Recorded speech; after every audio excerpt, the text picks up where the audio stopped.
Dünyada ən varlı şəxs kimdir?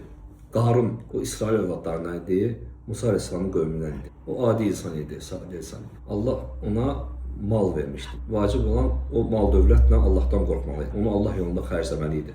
Lakin o özünü insanlardan üstün tutdu. Dedi ki, bu mənim öz əməlimin əziyyəti. Yəni Allah tərəfindən deyil də, mənim öz əməlimləndir, mənim öz alımdandır. Ona ən yaxın olan insanlar ona nəsihət edildilər. O dedi ki, bu Allahdan deyil. Əməllə də inkar elədi, çünki o Allah yolunda xərcləmədi. Eləcə də qəlbi ilə də inkar elədi. Qıraqdan baxanlar isə deyirdilər ki, bunun böyük bir insandır bu. Çünki bunun maşınları, bunun və s. belə varlı insanlara görə deyirlər ki, bunu da tərifləyirdilər.